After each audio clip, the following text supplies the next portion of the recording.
moi je trouve qu'on n'est pas guidé du tout. C'est un documentaire, oui, donc ça nous fait voir ce qui se passe dans les douches publiques.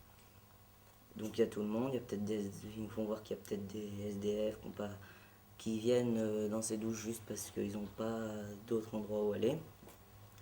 Mais à la fin de ce court-métrage, je me suis posé la question, et alors? Je suis pas trop d'accord parce qu'on est guidé en fait.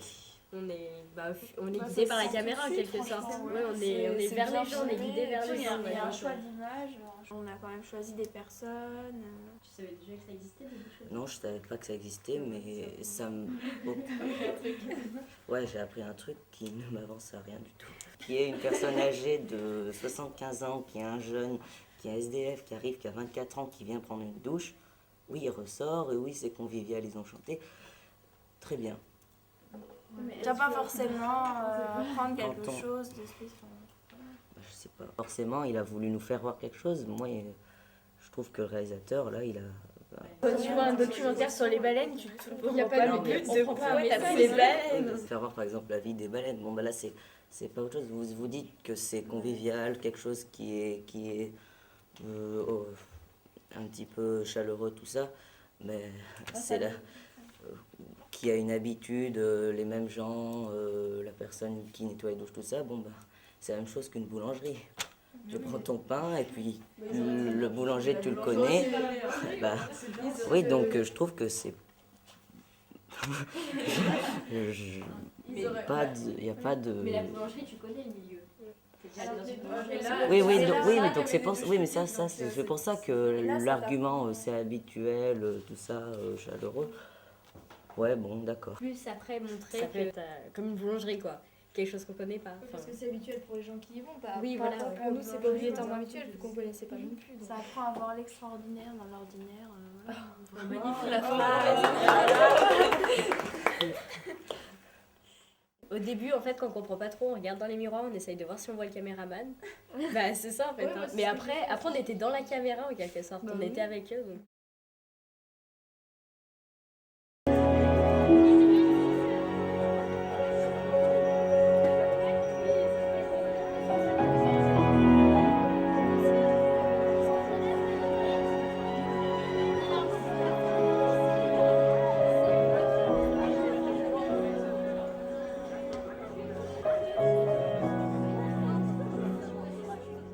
It's very exciting for me to see so many children in the audience. It is great to have the children seeing the film. It's very exciting.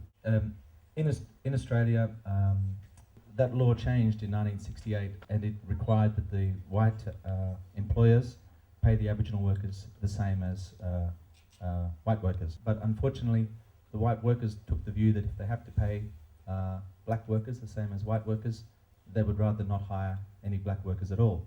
This caused a huge amount of unemployment and poverty and displacement of the Aboriginal people. This happened before I was born, but when I was at film school, I learned all about it, and I was very amazed that I did not know the history of my own Aboriginal people in my own country. That is why I was inspired to make this movie, so that other people could learn. C'est comme ça se prononce, c'est A-R-B-O-R-I-G-E-N-E, je crois. Je suis pas sûre, en fait, finalement. Ah non, il n'y a pas de R. A-B-O. A-B-O, oui, bon. R-I-G-E-N-E. Deux garçons, Ed et Paddy, l'un issu... Non, non, mais pas point. Ed.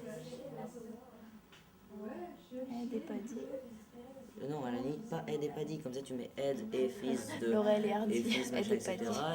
Et Paddy, tandis que Paddy...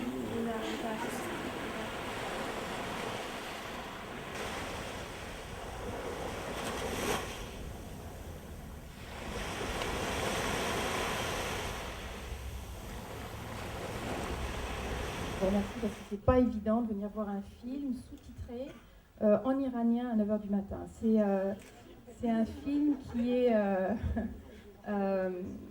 est tourné en Iran, dans le sud de l'Iran, à la frontière irakienne, près de la frontière irakienne, et que c'est un dialecte, c'est un mélange d'iranien et d'arabe. Comme vous êtes des jeunes ici, je vais vous dire 2 petits mots sur la jeune fille qui a été trouvée 2 jours avant le tournage et qui s'est lancée dans un sujet très controversé en Iran avec le cœur, et c'était très difficile pour elle de surmonter tous les sujets tabous qui peuvent être abordés dans le film.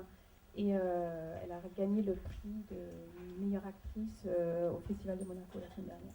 Donc voilà, je serai là après pour des questions pour le débat. Ses parents, ils faisaient des œuvres de charité, donc elle a voulu faire passer un message aux gens à travers le cinéma. En fait, c'est pas le cinéma qui l'a amené au cinéma, c'est plutôt le message. Il a vu. Et puis elle était monteuse quand même. Oui, parce que c'est intéressant dans les cheminements, les parcours de vie, comment on aborde tel métier, puis tout doucement on se prend. Découvre la culture iranienne, franchement c'était bien. Un gros travail de la réalisatrice. Il faut dire aussi que c'est un documentaire. Il faut dire ce que c'est aussi. Ouais, ça va là. Ouais, faut le mettre. Au début, avec en disant que c'est. Voilà, on explique. Avant de dire que c'est en Iran, tout ça. En même temps que le nom de la réalisatrice. Ou alors à la fin. Non, au début. À la fin du résumé. Ah non. On va mettre plutôt au début, dire ce que c'est. Je sais pas. Faut voir comment on tourne ça. Ouais, on verra après. Il y a l'apprentissage. Ah oui, l'éducation, il n'y a que les hommes qui ont. Donc on met alphabétisation ou éducation. Éducation. Et éducation. Et il y avait un truc avec le frère aussi. Ça rentre dans le. Ça rentre dans l'heure.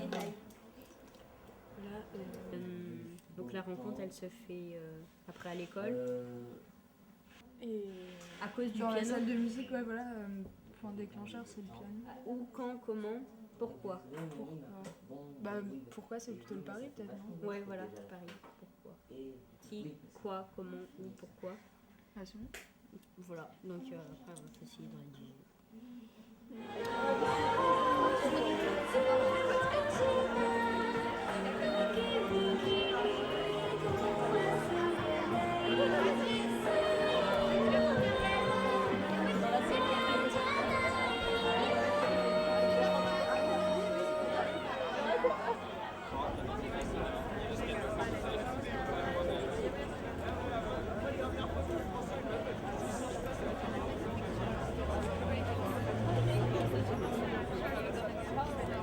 Dans le journal, le soir, on voit le tapis rouge, et là, on le voit en vrai, c'est impressionnant.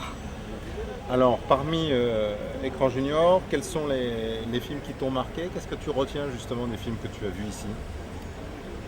J'ai beaucoup aimé 2 films. Niloufar, qui est un film, c'est l'histoire d'une petite fille en Iran qui est forcée de se marier avec un homme beaucoup plus âgé qu'elle. Et elle tente de s'enfuir avec son oncle. Donc c'est un film qui montre la différence. On remarque une différence entre les hommes et les femmes, parce que là-bas, en général, les femmes ne peuvent pas s'exprimer, elles ont les poings liés, elles n'ont rien le droit de dire. Et ça montre aussi que là-bas, les valeurs comme celles de la famille et de l'honneur sont très très importantes par rapport à chez nous. Et le deuxième film, c'était Les enfants invisibles. Et c'était plusieurs petits films en fait à la suite, des histoires d'enfants, soit qui vivent des enfants soldats ou des enfants qui sont obligés de ramasser des métaux dans la rue pour vivre. Donc ça nous a beaucoup touchés. À la majorité, en fait, c'est le film qu'on a préféré avec le premier.